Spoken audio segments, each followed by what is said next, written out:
won't you look at this guy. Nerf male privilege. I bet his favorite sexual position is holding the camera. I'm looking at Kotaku's article. Activision Blizzard's diversity tool has a long, even more embarrassing history. So, Heretic Prince, what are you talking about? What's a diversity tool? What did Blizzard do? You see, here's a quick picture of it from Fanbyte. Unfortunately, I couldn't find a great deal of screenshots on it, but you can kind of see where they're going with this. Such as, look at the yellow for Torbjorn. For age, he gets a 3 because he is an older gentleman.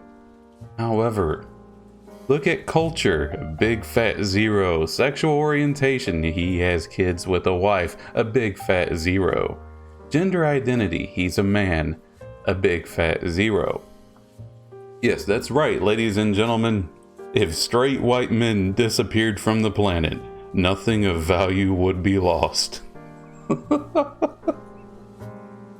But seriously, I don't know what Blizzard was thinking putting this out, saying that they were going to start designing their characters using this tool. They have Puritans working for them. Surely one of them stood up and said this is a really bad idea. But let's see what else Kotaku has to say about it. Activision Blizzard touted its diversity space tool in a blog post on May 12th, in which it claimed that both the Call of Duty Vanguard and Overwatch 2 development teams beta tested the tool with much enthusiasm, then quickly walked back this statement on May 13th, that didn't take long, and said that the tool is not being used in active game development. And so the writer goes on to say that is an immediate contradiction.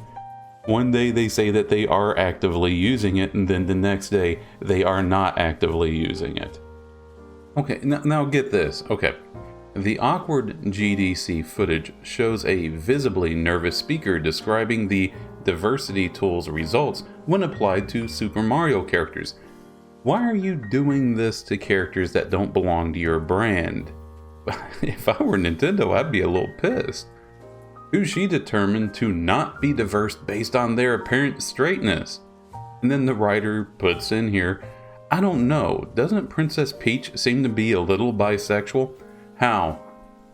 I want to know what the criteria is. What is the criteria? Well, whenever you look at Peach, what makes you think, oh yeah, she probably swings both ways? Or, I'm sorry, 2 of the ways, I should say. I mean, I read that and I immediately think, oh, so there's some kind of stereotypical traits? I didn't say that. The writer said it. I'm not allowed to say shit like that. Because I'm privileged. That's what privilege means. It means that you can't do the things that other people can. That's how it works.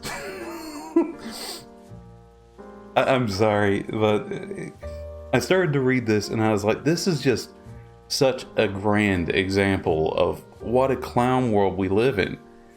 They even have the tweet here. If you ever wondered how Mario characters would land on Activision Blizzard's diversity chart, look no further. This shit is genuinely hysterical. You don't want to listen to it. So, where the game lacked is in ability, since they're all non-disabled. Okay. So, since none of them appear outwardly disabled, but I don't know, I guess that depends on what you call a disability. I kind of suspect that Peach has Stockholm Syndrome. Or maybe Mario's like that guy in that first picture and he likes to sit in the closet and watch Bowser and Peach go at it. And in sexual orientation as well, since they are all presumably straight. Oh, you gotta presume that they're straight, okay. Where the game was a bit more diverse is in gender identity. 2 of the characters are female, which is, well, you know, a little bit outside of the norm. Now, remember, it's not diversity. Whenever I hear that word, I think of like differences, right? There's variations. So you think that there would be points because you have both men and women. But no, if all 5 characters were women, they would have scored more points in diversity. Okay, so you understand what they're saying. They're saying if men were removed, that would make the world more diverse. It's the most insane thing I've ever heard in my life, but we know that this is what people have been thinking, they just didn't outwardly say it. And this chart is outwardly saying it. When it comes to culture, Mario and Luigi are both Italian, which is still like Western, but it's not the most representative. You fucking Westerns. Ugh. Italian, a little bit too Western. A little bit too Western. Not quite United States Western, but still Western. Type, we presume, so we put them just a little bit on the, like, out there. And but what's the number? Age as well. We, like, Mario, Peach, and Luigi are all sort of neither young nor old, but yeah, both they're Toad and middle-aged. Toadette are children. So that is, just a bit outside of the norm. We put them. Okay, so were points granted for them being adults? Because you really don't know how old they are. I always just kind of assumed Mario was in his 30s, maybe possibly 40s. I don't know. The Mario characters aren't incredibly well defined. I could see Peach being in her 30s. I don't know. Somebody's going to be like, no, after a woman hits her 30s, she hits the wall. Shut up, Chud. And then we had body types as well. So what we noted here is that Mario is short, like he's actually shorter than Peach. So we gave him quite a high score for that. Shit. You better start talking to the ladies on Tinder. Ain't nobody scoring points for being short on there. I've never met a woman who was like, I need my man to be under 5'4". I need my man to... If you're taller than Ben Shapiro, it ain't happening. But so, as we all know, Mario Brothers doesn't pass the test. I think the Mario Brothers are just going to have to keep their heads low for a little while, let this whole thing blow over. No, don't get me wrong. I would love for Nintendo to come out and say something. That would make my day. I would laugh for hours if Nintendo came out and... Fuck you, Blizzard. So, Blizzard pretty much had this to say in their defense. In its too late blog post edits, Activision Blizzard emphasized that the diversity tool was only in beta, and pretended they hadn't just said they were using it on current games. The tool was designed as an optional supplement to the hard work and focus our teams already place on telling diverse stories with diverse characters. But decisions regarding in-game content have been and will always be driven by development teams. Now here's a very interesting quote to me by a character artist, Melissa Kelly. She said, "You know what drives our diversity? Our devs. We have people who work on the game from these cultures. That's it. That's literally it." Okay, so saying that I've read this in another article. Back to the Fanbyte article, it said, basically a simpler, purer solution is simply hiring and listening to diverse designers. Is it?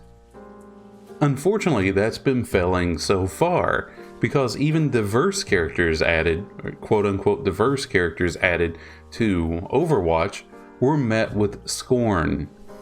One of the last characters added to the game before I stopped playing was Ash, to which the same site, Fanbyte, said Ash is everything wrong with Overwatch hero diversity. Sure, she was a woman, but she was white. And then one of the final characters added to the game, I don't even remember this guy's name. Oh, Sigma, I see it up there in the title bar. I'd stopped playing the game at this point, but it has Sigma, this news screen rant. Sigma's right front and center, and it says, Overwatch's idea of diversity could use some work. Going back to the original Fanbyte article, A line I found very interesting from the author is this, quote, "Diversity and inclusion isn't a vending machine that you can keep popping effort tokens into until a badge comes out saying you can't yell at me anymore." I think that says a lot. No amount of effort will ever be good enough. They could be saying that Blizzard has fallen too far, but that isn't the way this is worded. I will leave it to you to decide. I'm not going to dictate it to you. Either the author meant this specifically for Blizzard, or they mean it towards anybody who falls underneath their scrutiny. Anyone who they think isn't measuring up. Alright, we'll go back to Kotaku's article because I think it covers a little bit more on how the tool works. In the section of Activision Blizzard's blog post on how it works also leaves much unexplained. Once it establishes a baseline for typical character traits, which is done by the creative team working closely with diversity experts, it can then weigh new character designs against it to measure their diversity. The blog post does not detail how a baseline is determined, nor what some typical character traits might be. I'm sure we can guess. But game designer Margaret wrote her own post trying to dig into Activision's details on May 14th. Some interesting questions are asked. How do you order ethnicity? How do you quantify it? More importantly, how do you quantify it without being horrifically racist and introducing your own biases? They also asked about the data plugged into the diversity tool. So, what did they do? Well, as far as I can tell, they assigned random numbers that felt right to them. Now, I think that would be an interesting argument and discussion to put out there. What numbers should be assigned where? I mean, I know where the zeros are going. We know where the zeros are ending up. Again, Margaret asking some really good questions. I don't know if this is a person I would get along with or not, but I give credit where credit's due. These are good questions. They asked, what does that even mean? What does it mean to have a distance of 7 between Arab and white? What does it mean for a cis woman to be a 5 in gender? Well, nothing at all, really. Probably a cis woman will be a 1 in gender. But I'm sure if I even post this, it's already going to get me in trouble. But I feel like the numbers would almost be assigned based on how often you're told you're not allowed to have an opinion on something, because of some immutable trait of how you were born. Or it could be just the inverse of privilege. How privileged are you? Well, the higher your privilege, the lower your number.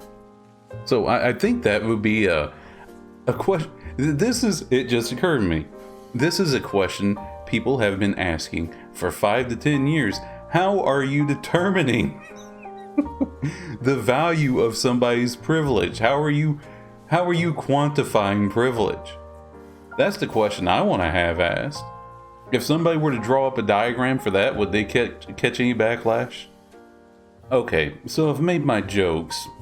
I rarely go into what I really think about things. The creation of this tool just proves that it's nothing but a pandering mechanism. That they don't really care. They don't really care about telling diverse stories or the stories of diverse people. Just, hey, here's an algorithm to make sure that we're on the good side of the Puritan gods. The only reason I talk about this stuff is because it invaded gaming. If gaming had been left alone, I wouldn't be reading this story right now. Just tell good stories. Make good games, make good gameplay, and then tell us a good story. And stop acting like it's so damn impossible. In the end, we're all humans. We're not really that different from each other. Now that I'm this far into it and I'm almost done, I have to ask, did Madeline Rue put in any expertise into the diversity tool? Was she the one setting the zeros? I need to know this. I'm asking for a friend. Is this Madeline's grand plan? Is this her plan to stop the white people? Anyway, once again, thank you so much for listening. If you feel so inclined, leave a like, dislike, leave a comment, tell me how horrible I am. Whatever. It's all engagement.